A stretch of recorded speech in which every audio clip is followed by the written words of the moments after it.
Sean todos muy bienvenidos. Estamos comenzando el tercer día de esta programación especial por la red Nuevo Tiempo de Comunicación. El amor vive. No hay nada que nos pueda separar del amor de Dios, ¿verdad? Nada que pueda separar a sus hijos del amor de Dios. Y en estos días estuvimos aprendiendo acerca del amor que fue reflejado en la cruz, ¿verdad? El amor que Jesús tuvo por nosotros en la cruz. También estuvimos aprendiendo acerca del amor de la familia, ese amor tan especial entre un hijo, un padre, y ese amor en la familia que también es reflejado en la sociedad. Y en el día de hoy estaremos aprendiendo de un amor que insiste, pero que no se rinde. Así que hasta el 17 de abril nos puedes acompañar a través de las redes sociales, a través de la radio Nuevo Tiempo. Les mandamos un abrazo a nuestros amigos de la radio que nos están acompañando por allí también. Y déjame contarte que aquí tengo una guía de estudio de la Biblia especial preparada para ti en esta semana especial del amor vive. Estamos hablando de esta guía de estudio que se llama En la búsqueda de la verdad. En esta guía tú podrás encontrar respuestas a preguntas que quizás alguna vez te has preguntado. ¿Será que Dios existe? ¿Será que quizá la Biblia es confiable? También estaremos aprendiendo sobre la creación, sobre el amor de la cruz, el amor en la familia, como lo veíamos ayer, y también de este amor que no se rinde, que está allí llamándonos todo el tiempo. Y tú puedes acompañar esta programación y puedes acompañar todo lo que estamos comentando aquí, todo lo que el pastor nos está enseñando durante estos días, junto con esta guía que la puedes solicitar totalmente gratuito a través del sitio web nuevotiempo.org/estudio. O también la puedes solicitar por WhatsApp al +55 12 98 114 60. Repito nuevamente el número, +55 12 98 114 60. De cualquier parte que nos estés acompañando, puedes solicitar esta guía de estudio que llegará hasta tu casa de forma totalmente gratuita. No pierdas esta oportunidad de acompañar esta programación y aprender en profundidad más acerca de este amor que vive, y estamos viendo eso en estos días. Le mandamos un abrazo nuevamente a nuestros amigos de Radio Nuevo Tiempo que nos están acompañando desde allí y también a aquellos que nos están acompañando a través de las redes sociales, a través de Facebook, a través de YouTube. Un abrazo enorme y es nuestro anhelo que ustedes también puedan aprender acerca de este amor que no se rinde. Y es por eso que hoy le damos la bienvenida nuevamente al pastor Joel Flores. Joel, ¿puedes acercarte por aquí? Le damos la bienvenida. ¿De qué estaremos hablando? De este amor que no se rinde. Hola Melanie, saludo para todos nuestros amigos. Este es nuestro tercer encuentro, un amor que no se rinde. Es que no se trata de un amor humano, ¿no? El amor humano siempre hiere, lastima y se rinde rápido. Más el amor divino es un amor que no se rinde, es un amor que insiste, persiste, hasta que al final consigue conquistar el corazón humano. Hoy vamos a hablar sobre un tema muy importante que tiene que ver con la manera como Dios nos busca y desciende hasta lo más profundo de nuestra vida para restaurarnos. Así es, pastor. Vamos a hablar entonces. Bueno, vamos a nuestro espacio aquí de todos los días. Ya vamos a empezar a hablar entonces de este tema, de este amor que no se rinde, así como lo decía. Y pastor, es posible que muchas personas que quizás nos están mirando del otro lado se estén sintiendo impactadas, ¿verdad?, por la fuerza de este amor que estamos viendo en estos días. Y quizás hay alguna pregunta que comienza a surgir.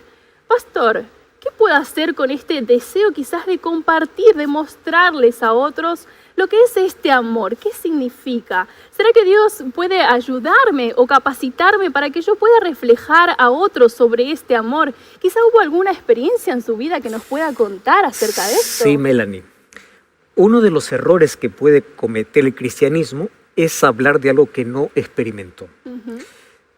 Jesús nos dejó como misión de poder hablar sobre su amor. Pero ¿qué amor? Aquel que primero conquistó nuestro corazón. Así es. Entonces, repasar nuestra historia nos ayuda a recordar hasta dónde Dios nos buscó, descendió y nos ayudó. Y eso es lo que puede hacer con todas las personas. Te cuento de manera breve. Te conté en el primer día que crecí, digamos, solo. Sin embargo, Dios preparó personas especiales en mi vida y hasta animales especiales en mi vida. Y te voy a contar así. Voy a comenzar por las personas especiales. Cuando tuve 8 o 9 años, llegó al lugar donde yo estaba, fuera de la ciudad, un pastor que inspiró mucho mi vida, junto a su esposa. Pastor Segundo Azu Salazar, junto a su esposa Ana Ramos. Ella me incentivó desde el primer momento a poder predicar. Llegaron los 9 años, a los 9 años comencé mi primer sermón, a los 12 años comencé a hacer campañas de evangelismo. Y ¿sabes qué es lo curioso? Que a partir de allí nunca paré. 12, 13, 14, 15, antes de la universidad yo hacía siempre conferencias de 10, 12, 15 días. Todas mis vacaciones, yo no tuve vacaciones, mis vacaciones tenían una agenda para poder ir en diferentes lugares. La expectativa del lugar no era que venía un predicador, sino me gané un título del niño predicador. Las personas se reunían no para escuchar la palabra, ellas se reunían para poder escuchar a un niño en sí. Ay, un niño hablar. Exactamente. Y esa es la primera corbata que recibí de regalo, inclusive del pastor Segundo Azu. ¿Cuántos años tenía ahí? Yo tenía 9 años. 9 años. Bien chiquito. Y bien pequeño. Y bueno, no he crecido mucho, pero ahí estaba más todavía. Resulta que cuando terminé ya el estudio secundario, Dios colocó otro hombre especial en mi vida, el pastor Virgilio Casildo, que me ayudó antes de poder entrar a la universidad. Me enseñó sobre todo el trabajo, la labor en la iglesia y cómo yo puedo mostrar a otros cómo predicar, cómo administrar, cómo llegar a la gente. Pero también te dije que preparó animales especiales. Eso es lo que quería saber. Cuando yo tenía 8 años, yo tenía un perrito que lo adopté como mi hermano. Se llamaba Bobby Flores Vidarte. Ah, apellido y todo. Con todo apellido. Dios lo preparó ese para mí. Cuando yo salía para jugar a ser pastor, porque eso sí era mi juego, ¿no? Me ponía la corbata, ponía una camisa, y yo imaginaba que estaba delante de tanta multitud. Yo era muy tímido delante de la gente, pero delante de mi perro no. Entonces, ¿qué hacía? Yo abría la Biblia y en mi juego de niño yo explicaba a mi perro. Si mi perro levantaba la oreja, estaba interesante. Agachaba la oreja, yo tenía que esforzarme un poquito mejor para hablar las cosas diferentes. Yo imaginaba siempre. Dios lo preparó ese animal para mí, porque me escuchaba todo lo que yo hablaba. Yo lo sentía que era así, y fue preparado por Dios. Entre esos juegos, tú no vas a creer, Melanie, que un día fuimos a un canal y yo le dije a mi perro, mira Bobby, tú ya sabes todo lo que yo te he explicado, así que ahora te voy a bautizar. Y bauticé a mi perro. ¿Bautizaste a Bobby? Bauticé a Bobby. Yo no creo en la salvación de animales, pero fue una experiencia marcante en mi vida. Porque a partir de allí yo decidí una cosa: pasar a las personas la experiencia que yo vivo con Cristo. Y de eso se trata. El amor que no desiste primero es hasta dónde Dios te lleva, te alcanza, de dónde Dios te saca. Mi vida tiene episodios, historias, donde yo ahora veo y digo, es increíble que Dios me haya buscado de allá, sacado de allá, traído hasta aquí. Y cuando yo eso explico a las personas, le digo, mira, mientras más temprano tú te entregas a Cristo, más cosas Dios puede hacer en tu vida. Ese es el amor que sigue, que siempre insiste y nunca desiste. Un amor que cambia para siempre la vida. Así es, pastor. Y como tú lo decías, ¿verdad? Todos tenemos las experiencias, todos tenemos quizás que salir de algún lugar, ¿verdad? Y ese es el momento. Hoy tenemos un momento para que usted pueda contarnos, ¿verdad? Un poco más acerca de este amor. Y vamos a ver, ¿verdad?, cuál es el mensaje que Dios tiene para pastor. Nosotros. Gracias, Melanie. Gracias una vez más a ti por estar allí sintonizando el programa. Qué bueno que puedas estar allí detrás de esta fría pantalla.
Pero gracias a Dios porque la tecnología nos permite través de los medios de comunicación, de las redes sociales, del internet, poder acortar cientos de kilómetros, poder llegar hasta tu casa, hasta tu cuarto. Hay muchos que están en hospitales, algunos están en la cárcel, otros están pasando por momentos críticos. Y aquí cruzamos todas las fronteras y hay un interés que nos une. Y el interés que durante toda esta serie estamos conociendo más de cerca a Jesús y acercándonos a la cruz. Hoy quiero hablarte acerca de un Dios que no desiste, de un Dios que insiste a pesar de tu resistencia. Y sabes, yo quiero decirte que Él hará todo lo posible para salvarte. Si un día tú te pierdes, es porque tantas oportunidades desperdiciaste. Yo considero que el amor de Cristo tiene 3 Is. Es incomparable, no hay manera de comparar con nada. Es inmedible, es inefable, o sea, es inexplicable. Ese es el amor que Dios tiene para ti. Tú eres el amor eterno de Dios. No mendigues amor, no sufras por decepción, porque alguien te dijo que tú no tenías un valor elevado. Nadie vale menos que la sangre de Cristo, y tú eres el amor eterno de Dios. Cuando yo era niño, yo leía la historia de la crucifixión de Cristo, específicamente el papel que cada discípulo y todos aquellos que entraban en escena estuvieron allí presentes. Y yo decía así, oh, qué horror. ¿Cómo pudo haber existido un discípulo traicionero? ¿Cómo pudo haber existido amigos que abandonan? ¿Cómo pudieron haber existido personas crueles, insensibles? Y para mí, en mi mente, es que ellos merecían morir, porque ellos eran lo peor. Sin embargo, cuando yo fui creciendo, entendí que esos personajes apenas representaban mis actitudes. Simplemente porque yo continúo haciendo lo mismo. ¿Cuántas veces yo me puse en lugar de Pedro porque negué como Pedro? ¿Cuántas veces como Judas traicioné y vendí a mi maestro por miserables momentos donde uno cambia lo eterno por lo pasajero? A partir de allí, mi oración es, Señor, yo soy como Pedro, yo soy como Judas, yo soy como Herodes, yo soy como Pilato, yo soy como aquel que levantó el martillo y te clavó. Ten misericordia de mí. Y hoy quiero analizar contigo, de manera cercana, la experiencia de uno de los discípulos llamado Pedro. ¿Sabes que Pedro es admirable? Y Pedro amaba a Jesús. Pedro tuvo que sacrificar la familia y a veces tener de ver de qué manera va a sustentar la familia, porque recuerda que él era casado, él tenía suegra, dice la Biblia, y él así siguió a Jesús. Sin embargo, en la experiencia de Pedro, yo veo reflejado actitudes que pueden ser semejantes a las mías o a las nuestras. Porque todos nosotros podemos tener buenas intenciones, podemos haber dejado tantas cosas por Jesús, pero llega un momento en que negamos a Jesús. Entonces la experiencia de Pedro es semejante a las nuestras antes de su negación. Los momentos finales de Jesús comenzaron el jueves por la noche.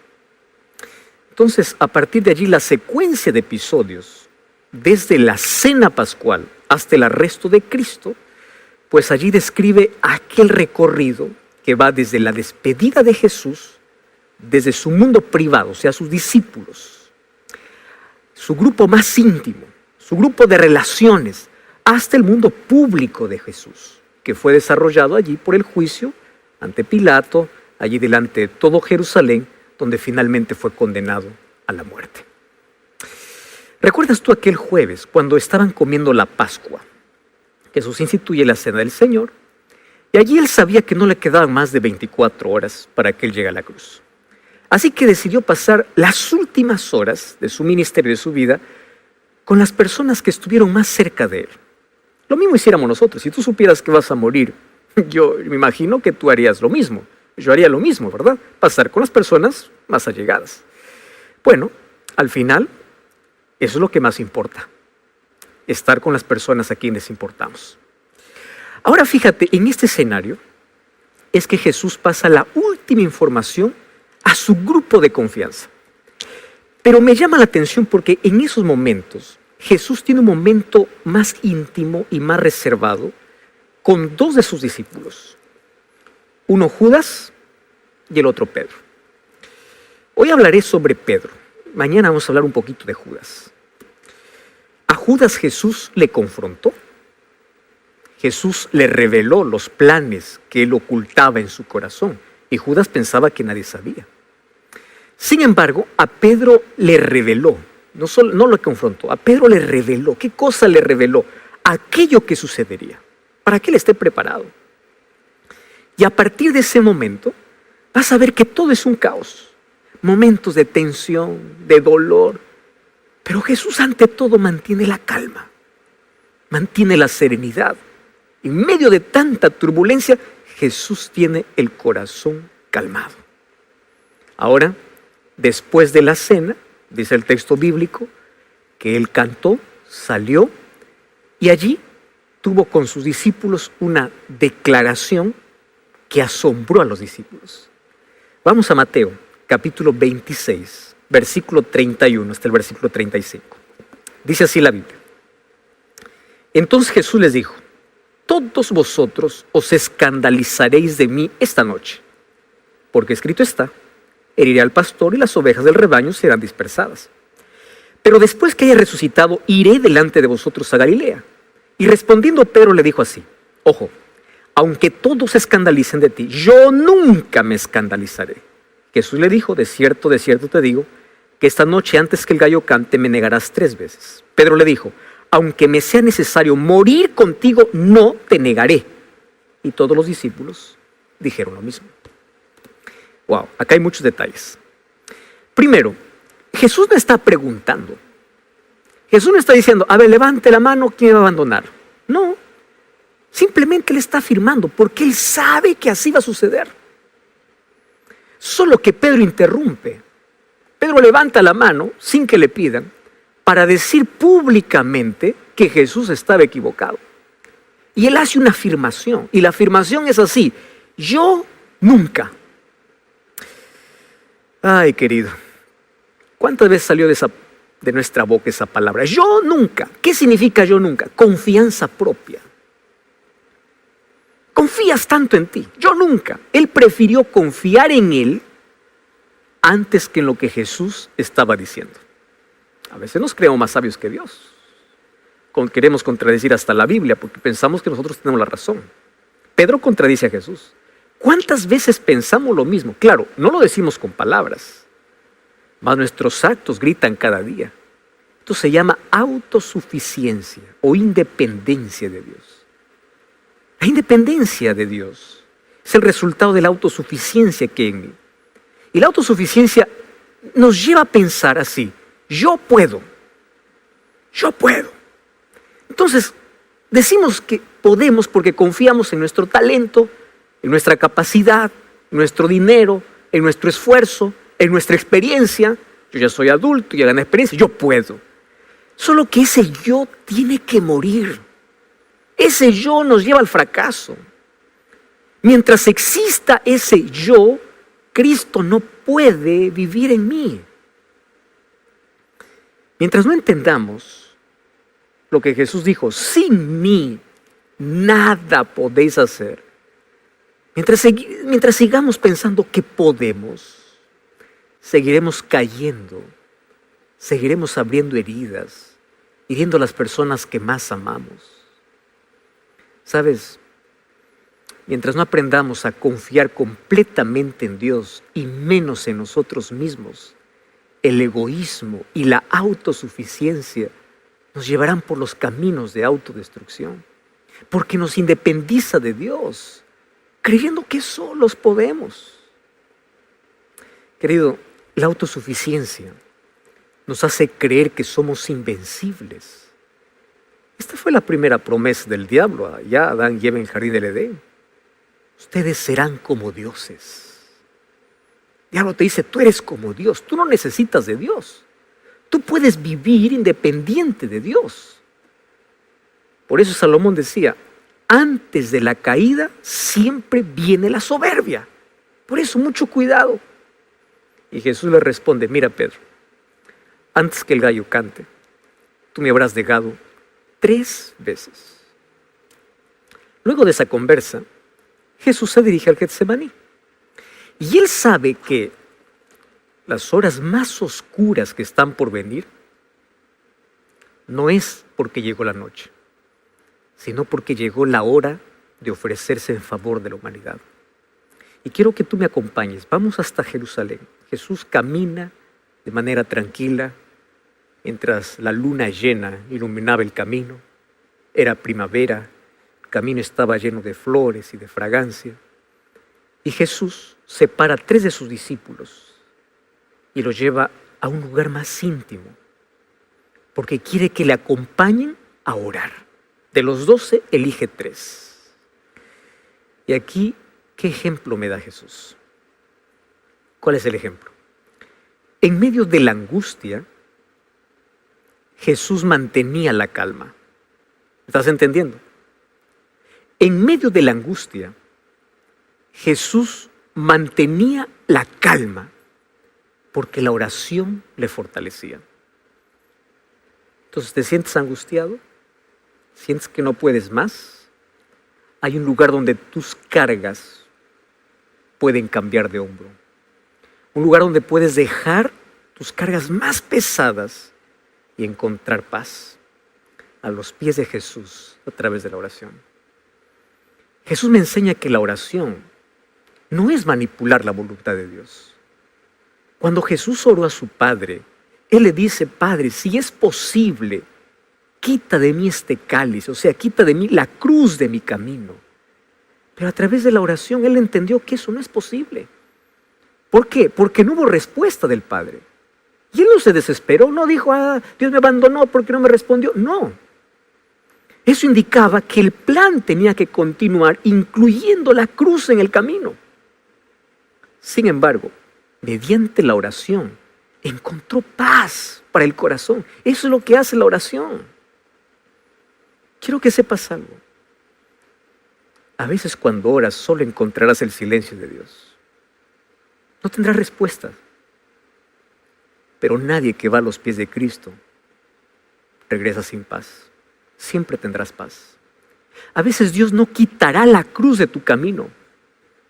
A veces Dios no quitará la montaña de dificultades, mas te dará fuerza para escalarla. A veces no quitará el cáncer que tienes, pero llenará tu corazón de esperanza y de paz mediante sus promesas. Entonces Jesús allí hace un pedido a sus amigos y les dice: por favor, oren conmigo. Un pedido muy simple. Sin embargo, mientras Jesús oraba, ¿qué cosa dice el texto? Que Pedro y sus compañeros estaban durmiendo. El cansancio era demasiado. La agenda que tenían no incluía la oración probablemente, como lo hacemos muchos de nosotros. Las actividades del día nos agotan tanto que cuando llega el momento de orar, ya no tenemos más fuerzas. Mira Mateo capítulo 26, versículo 36 y 37.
Dice así: Jesús llegó con ellos a un lugar que se llama Getsemaní. Dijo a sus discípulos: sentaos aquí entre tanto que yo voy y oro. Tomó a Pedro, a los hijos de Zebedeo, y comenzó a entristecerse y angustiarse en gran manera. me llama la atención que aquí el énfasis está, tomó a Pedro. Primer error de Pedro es la autosuficiencia, pero aquí viene el segundo error de Pedro. Y el segundo error tiene que ver con prioridades. Préstame atención aquí. La autosuficiencia nos lleva a una vida de independencia de Dios. ¿Qué te quiero decir con esto? Quien más ora es aquel que reconoce su incapacidad. Es aquel que cree que no puede solo. Es aquel que busca a Dios en oración. Aquel que cree que puede solo, ¿para qué va a orar? ¿Para qué va a orar? No tiene sentido. Y tú sabes que nuestras mayores heridas tienen que ver con la cantidad de decisiones incorrectas.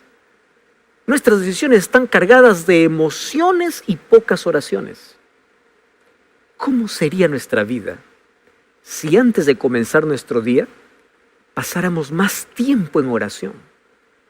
¿Cómo sería nuestra vida si antes de cualquier decisión consultaríamos a Dios en oración? ¿Tú sabes por qué no oramos? Porque creemos que no necesitamos. No está en nuestras prioridades. Porque para aquello que queremos, escúchame bien, siempre habrá tiempo.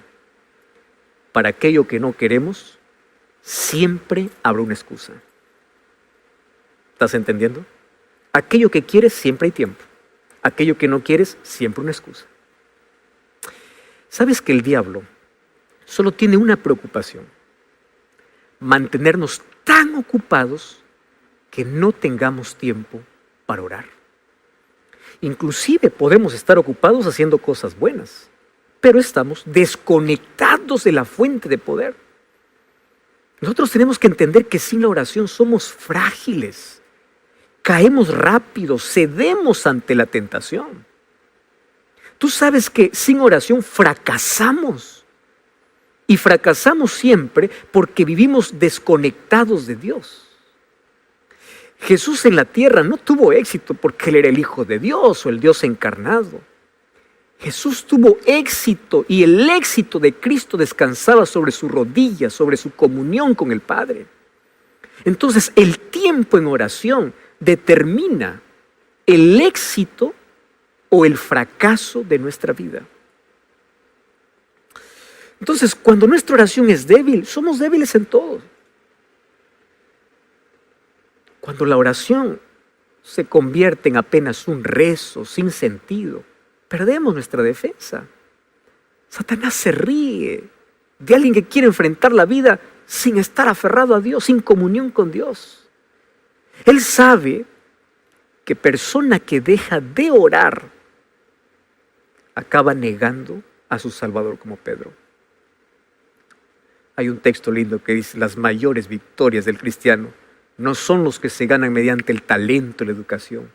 Son aquellos que se alcanzan en la cámara de audiencia con Dios, cuando con fe fervorosa te aferras del brazo todopoderoso de Dios, donde colocas tu insignificancia en la omnipotencia de Dios. Muchos creen que la oración funciona solamente como un recurso de emergencias, como el 911. Como llamar a la policía. Oran solo cuando están enfermos. Oran solo cuando necesitan de algo. Es decir, la oración no es prioridad. Solo creen que es la solución.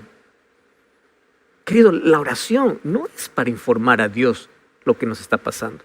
Dios sabe. La oración es para aprender a depender, a confiar. Es para mantenernos cerca de Dios. Y mientras nos mantengamos cerca de Dios, Satanás jamás podrá destruirnos. Porque para que Satanás pueda destruirnos, primero tiene que separarnos. Y para separarnos, hará todo lo que sea posible para que dejemos de orar. ¿Me entiendes? Vamos al tercer punto. Mateo 26, 51 y 52. Dice así: uno de los que estaban con Jesús, extendiendo la mano, sacó su espada. Hiriendo al siervo del sumo sacerdote, le quitó la oreja. Jesús le dijo: vuelve tu espada a su lugar, porque todos los que tomen espada, a espada perecerán. Mira, aquí aparece Pedro intentando matar al siervo del sumo sacerdote. Felizmente, que en lugar de cortar el cuello solamente consiguió cortar la oreja. ¿Qué cosa me enseña aquí esta lección? No a cortar orejas. Me enseña que a veces nosotros peleamos la batalla equivocada. Nuestra lucha no es contra otra persona, es contra un enemigo invisible, más real. Pedro estaba usando el arma equivocada, en el momento equivocado, con el propósito equivocado, con la motivación equivocada. Es que así son nuestras acciones apresuradas. Cuando son guiadas solo por impulso, cuando creemos que solo podemos y rompemos nuestra comunión con Dios mediante la oración, andamos hiriendo, sacando orejas a todo el mundo. ¿Sabes que Pedro pudo haber pagado un precio muy alto por eso? Gracias que Jesús estuvo allí. Y si Jesús no hubiese sanado a este hombre poniéndole la oreja, aquel viernes hubiesen existido 4 cruces. Los 2 ladrones, Jesús y la de Pedro, por agredir a un siervo de una autoridad. Pero el problema es que cuando nos desconectamos de Dios, comenzamos a mirar las cosas con una visión distorsionada de la vida. ¿Sabes qué cosa pensó Pedro? Pedro creyó que estaba ayudando a Jesús, lastimando a un siervo. ¿Cuántas personas hoy creen que están ayudando a Jesús lastimando a su prójimo?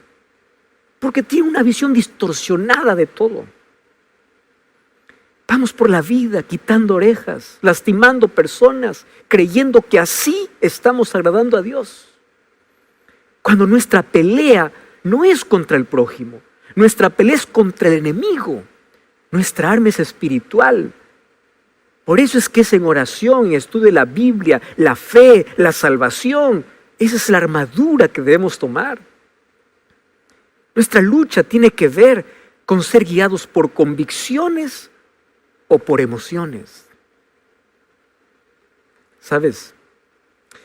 Nuestra lucha tiene que ver con sostenernos del brazo poderoso de Cristo para saber qué batalla pelear. Para tener una visión clara de la vida, para no gastar energía en momento inadecuado. Finalmente, ¿dónde termina Pedro? En el lugar equivocado, adoptando una conducta equivocada. ¿Sabes que negar a Jesús no fue el comienzo? Fue el fin de un conjunto de acciones equivocadas. ¿Sabes que Pedro, antes de entrar al círculo equivocado, es interesante lo que dice allí Lucas capítulo 26, versículo 58, que Pedro comenzó a seguir a Jesús de lejos. O sea, ya no estaba más cerca de Jesús. Es que quien se separa de Jesús siempre va a terminar al lado de aquellos que le van a provocar negar a Jesús. Dime con quién andas, te diré quién eres, dice el refrán popular. Mas a esto nosotros podemos añadir lo siguiente. Dime a qué distancia estás de Jesús y te diré qué terminarás haciendo. Por eso David escribió en Salmos capítulo 1, versículo 1, bienaventurado el varón que no anduvo en consejo de malos. Recuerda ese texto. Aquel que no estuvo en camino de pecadores, ni en silla de escarnecedores asentado. Feliz es aquel que no se junta con los burladores. ¿Qué significa eso de no juntarse con los pecadores? ¿Significa que yo no debo tener amigos que no son creyentes? No, mucho cuidado, ¿eh? Eso no significa. Nosotros debemos amar a todos. Brindar amistad a todos. Sin embargo, nuestro propósito no es participar de lo que ellos participan. Nuestro propósito es tener esa amistad para alcanzarlos con el amor de Dios, para influenciar sobre ellos, para mostrar el camino que deben seguir. El problema de Pedro es que él estaba en ese grupo de burladores encubierto. Eso es el pecado, ¿no? Encubierto. En territorio enemigo. ¿Qué cosa hizo Pedro? Quiso adoptar el mismo comportamiento de aquellos que se estaban burlando de Jesús. Y sabes una cosa, el que está lejos de Jesús siempre va a terminar sentándose en la rueda de los burladores. para entrar en ese círculo, pero tuvo que adoptar un comportamiento parecido al de ellos. Primero comienza mintiendo, luego termina jurando y maldiciendo para poder sustentar la mentira. ¿Y qué cosa estaba diciendo? Yo no conozco a Jesús. En ese momento vemos a Pedro abandonando la verdad y siendo guiado por la mentira. Pobre Pedro, él apenas está construyendo castillos de arena para protegerse de las tormentas. Tú estás luchando contra tus propios fantasmas, tus monstruos internos. Por eso estás mintiendo. ¿Sabes que hay muchas personas que creen que no mienten? Y saben que aquello no es correcto, pero se engañan a sí mismas. Hay muchos depresivos que se esconden en rostros sonrientes para una foto en Facebook o Instagram. Son muchos los matrimonios que están de luna de miel en las redes sociales, pero dentro de las 4 paredes están cerca del divorcio. Vidas guiadas por la mentira, así como Pedro. No te dejes engañar por apariencias. Hay muchos creyentes, así como Pedro, que fuera de la iglesia viven sin Dios, sin fe, sin devoción, solo aparentan cristiandad dentro de la iglesia. En el día están en el culto, en la noche están en el club. De día están con la Biblia allí bajo el brazo, de noche con un vaso de cerveza en las fiestas. Una vida de mentira. La vida de Pedro aquí entró en una espiral descendente de autodestrucción. Y Pedro allí obviamente protesta a favor de su disfraz, de su mentira. Y más que actuar de forma clandestina, Pedro ahora se convierte en un abogado defensor de su pecado. Él insiste que no conoce a Jesús. Él quiere defender su mentira. Él adopta el comportamiento de los otros. Ahora piensa solo en sí mismo, ¿no? Ahora se olvida de todo el tiempo que vivió al lado de Jesús. Estoy hablando para ti, que estás intentando ahogar los mejores recuerdos que tenías en la infancia, cuando tú estabas allí en la iglesia. ¿Tú recuerdas? Cuando tenías paz en tu corazón. Pero hoy intentas disfrazar de felicidad, que eres feliz lejos de Dios. No solo es una máscara. Vives en autoengaño. Tú intentas creer que eres más feliz, pero eso es un autoengaño, cuando en realidad tú sabes que no lo eres. Quieres mostrar a todos que es mejor ahora tu vida de libertad, llena de luces, de bebidas, de placer, mas cuando llega la noche en la más completa soledad, en medio del silencio y la oscuridad, te sientes que te carcome el vacío en tu vida. Negaste tu fe, negaste a Jesús. Inclusive intentas disfrazar tu nostalgia cuando escuchas alguna música, algún mensaje que te recuerda los mejores momentos que tenías de comunión con Dios. Y tú piensas que ahora estás en el mejor momento de tu vida. Despierta. No lo estás. Estás viviendo.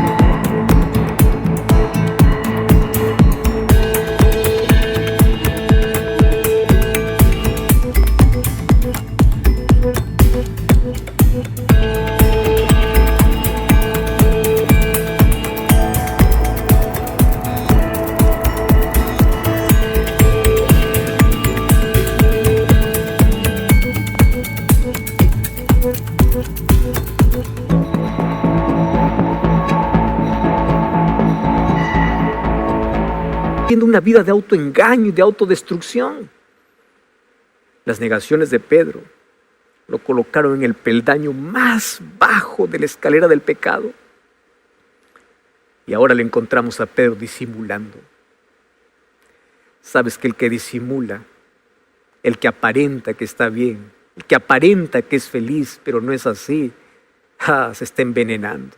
Porque el disimulo es el dulce veneno que embrutece y embriaga a aquellos que les gusta vivir en mentira. Ahora conocemos al verdadero Pedro. No era aquel valiente que decía yo iré contigo hasta el final. Era un cobarde. Fingía valentía solo para impresionar, mas en el fondo moría de miedo. ¿Cuánto de tu vida es como la de Pedro? Mas Pedro, en medio de todas sus mentiras, dijo algo real y es: no conozco a Jesús. En realidad, él aún no conocía bien a Jesús. Lo había seguido, lo había escuchado sus sermones, estuvo caminando con él, vio sus milagros, tuvo más de 3 años. Más aún no conocía a Jesús como Jesús le conocía a él. Mas Cristo nos conoce y nos ama. Y nos ama conociéndonos profundamente quiénes somos. Yo te pregunto,